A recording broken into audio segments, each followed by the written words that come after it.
మిర్చి సాగుపై నీలి నీడలండి. ఈ సంవత్సరం సాగునకు కౌలుదారులు దూరమయ్యే అవకాశం, తెగుళ్లతో తగ్గుతున్న దిగుబడులు, మార్కెట్లో పడిపోయిన ధరలు అంటూ ఒక కథనాన్ని ఇచ్చారండి. ఆంధ్రజ్యోతిలో ఈ కథనం వచ్చింది.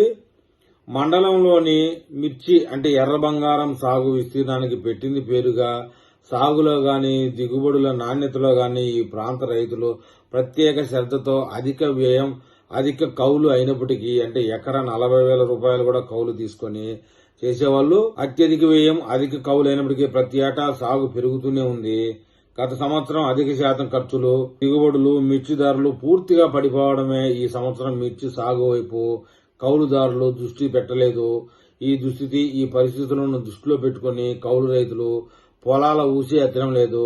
గతంలో దిగుబడి ఊహించని స్థాయిలో ధరలు పలకడంతో కౌలుదారులు ఇబ్బడి ముబ్బడిగా సాగుపై దృష్టి పెట్టారు.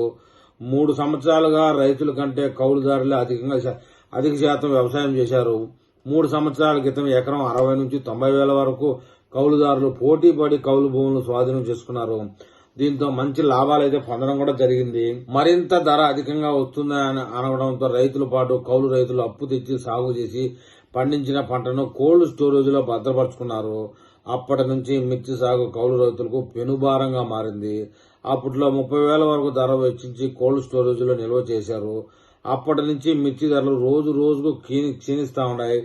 సాగులో ఉన్న మిర్చి తోటలపై ఎర్రనల్లి, నల్లి, వివిధ తెగుళ్లతో దిగుబడులు పూర్తిగా పడిపోవడం, ధరలు లేకపోవడంతో తెచ్చిన అప్పులకు వడ్డీలు పెరగడం కౌలు రైతులకు మరింత పొంగదీసింది. గత సంవత్సరం మండలం వ్యాప్తంగా సుమారు 5,500 ఎకరాల వరకు ఎర్ర బంగారం సాగులో ఉండేది. ఈ సంవత్సరం కనుసూపు మేరలో మిర్చి సాగుపై నీళ్లు కమ్ముకున్నాయి.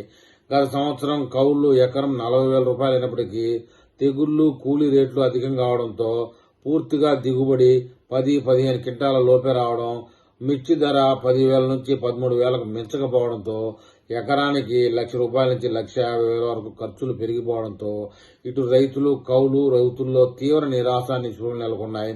ప్రస్తుతం మిర్చి ధరను దృష్టిలో పెట్టుకుని అప్పు ఇచ్చే నాదుడు కూడా లేడు. మిర్చి పంట వేస్తాం బాబు అంటే నీకు అప్పిచ్చే లేదు అంటున్నాడు. అలాంటి పరిస్థితి వచ్చింది. ప్రస్తుతం కౌలుకు తీసుకునే వారు కూడా లేరు. భూమిని రైతులే సొంత భూములను శుభ్రం చేసుకుంటున్నారు. ఏ పంట సాగు చేసే పరిస్థితి లేదని, పెట్టిన పెట్టుబడులు తిరిగి వచ్చే స్థితి కనిపించడం లేదని, వచ్చిన కాడికి వస్తుందని అపరాల సాగుపై దృష్టి సారిస్తా ఉన్నట్టు చెప్తా ఉన్నారండి. ఏది ఏమైనా ఈ సంవత్సరం మిర్చి సాగు వేయకపోవడమే ఉత్తమం.